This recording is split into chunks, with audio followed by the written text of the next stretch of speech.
Chelsea fans, wake up and feel this. Our attack is scary. Scary because it's lethal. Scary because it's young. Scary because it's loaded with talent. Cole Palmer, Estevao Willian, Joao Pedro, Pedro Neto, Garnacho, Buonanotte, Gittens. Imagine all of them firing at once, rotating, combining, tearing defenses apart. You don't just win games with this, you terrify opponents. And this season, under Maresca, that's exactly what's happening.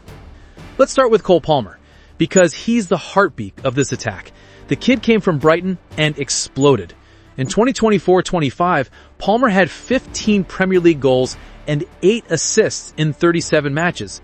Big numbers. And beyond goals, he gives movement, threat, unpredictability. Palmer isn't just scoring, he makes others better. When he starts, Chelsea look different, sharper, more dangerous. The density of attacking options increases. Opponents mark him, but that frees up space for others. That's his influence. Yes, he's had dips. Maresca even said his recent dry spell is mental more than technical. But here's what's scary. Even when he isn't scoring, he's still creating chances. He's still causing panic in defenses. He's still the first name in your head when Chelsea needs something extra.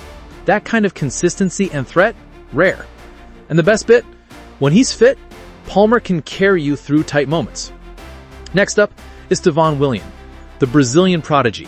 He joined from Palmeiras. Huge expectations around him. Neymar even called him a future genius. That tells you how people see him. He's not just hype. Estevao has flair, dribbling, dangerous movement off the ball, ability to roam. He sees stuff others don't. In games where Cole Palmer is out or not 100%, Estevao steps in. He can play winger or attacking mid. And just recently, he scored his first official goal for Chelsea, a dramatic winner versus Liverpool.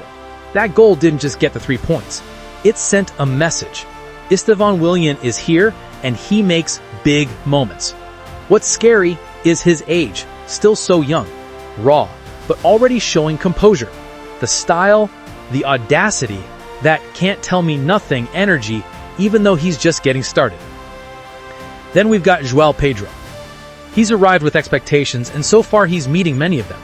He can play as a number 9, drift wide, drop deep. He's physical enough, quick enough, smart. He moves into spaces, times his runs well, and when combined with Palmer or others, becomes difficult to mark. He's less flashy perhaps than Estevao, but reliability matters. He's shown he can score, he can finish under pressure. When the defense closes down, he finds ways. When others have off nights, he turns up. That sort of dependability makes him dangerous.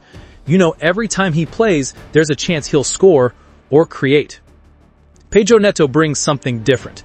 Experience, unpredictability, and width. When he's fit, he stretches play. He takes on defenders, creates space. He might not score every week, but he gives balance, makes it hard for defenses to overcommit one side because they fear the other. He has had injury issues, but when he's on, you see how much Chelsea miss him when he isn't. His crossing, his runs, his ability to combine under pressure add layers to the attack. Scary not in raw power, but in the options he gives the team. Garnacho is fire, pure chaos. He's young, explosive, dribbles like he doesn't care who's in front. When he cuts inside, when he runs at fullbacks, he forces errors. He demands attention. That opens space elsewhere. He gives that balance. When Palmer is central or drifting, Garnacho on the wing can stretch, can threaten. He can be lethal against fullbacks who are slow or when they leave space. Opponents can't ignore him. If he stays fit and consistent, Garnacho can be one of the most dangerous wide forwards in the Premier League. Then there's Facundo Buonanotte, just joined on loan from Brighton. He's 20, Argentine, attacking mid or wide. He showed promise last season at Leicester. 35 appearances, 6 goals. Not earth-shattering, but solid. What makes him scary as part of this attack is that he brings fresh legs, unpredictability, another creative option. If Palmer is injured or tired, Buonanotte can step in. If Estevao is coming off the bench, Buonanotte can rotate. Depth is crucial over long seasons, and Buonanotte has shown he can handle pressure and adapt. He's not yet in the same tier as Palmer or Estevao, but the potential is there, and he might surprise many. Last but not least, Jamie Gittens, young, hungry, and bursting with raw speed. He might not yet have the polish of the more seasoned names, but sometimes youth is scary because it's less predictable. He pushes defenders, forces space with his pace, gets involved in pressing, and always looks for a chance. When Maresca uses him, it's not just rotation, it's tactical flexibility. Gittens gives options to mix the attack.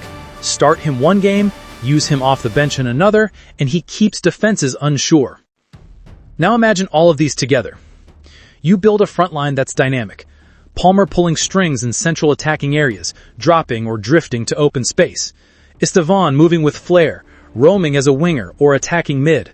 Joao Pedro filling in gaps, making runs, finishing chances. Garnacho terrorizing down the wing, cutting inside, forcing double teams. That opens space elsewhere.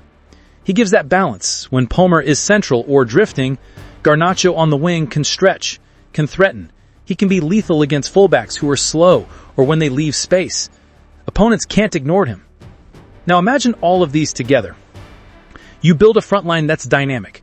Palmer pulling strings in central attacking areas, dropping or drifting to open space. Estevao moving with flair, roaming as a winger or attacking mid. Joao Pedro filling in gaps, making runs, finishing chances. Garnacho terrorizing down the wing, cutting inside, forcing double teams.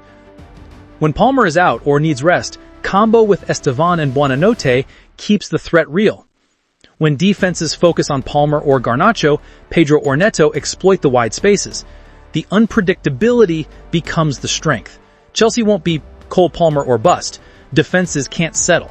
They have to think, adjust, track multiple threats. Scary attacks have weak spots. These are young players. Injuries are a concern. Palmer has already been sidelined with groin problems this season. When key forwards are out, it tests the depth. Also, chemistry has to be built. Young players make mistakes. Sometimes bad decision-making, sometimes inefficiency. Composure in big games under pressure will be tested. Another challenge is rotation and rest. Overplaying equals fatigue, risk of injury. Maresca has to manage it. And opponents aren't dumb. They'll try to crowd central areas, force play wide, foul disruptively. Chelsea's attack must adapt. But here's what terrifies opposition most of all. This squad believes. They have tools. They have youth, hunger, creativity, and they have a manager who trusts young talent and mixes them well. Chelsea's attack in 2025-26 is not just promising, it's dangerous. It's scary in exactly the way top teams should be scary. Unpredictable, layered, hard to stop, with goals from everywhere. Chelsea fans, cherish this. Watch this, because this season, this attack might just take us to places we've only dreamed of. If you like this energy and want stats next time, goals per 90, heat maps, expected assists, smash subscribe so you won't miss it. Where are you watching from? Let me know in the comments. Let's ride together.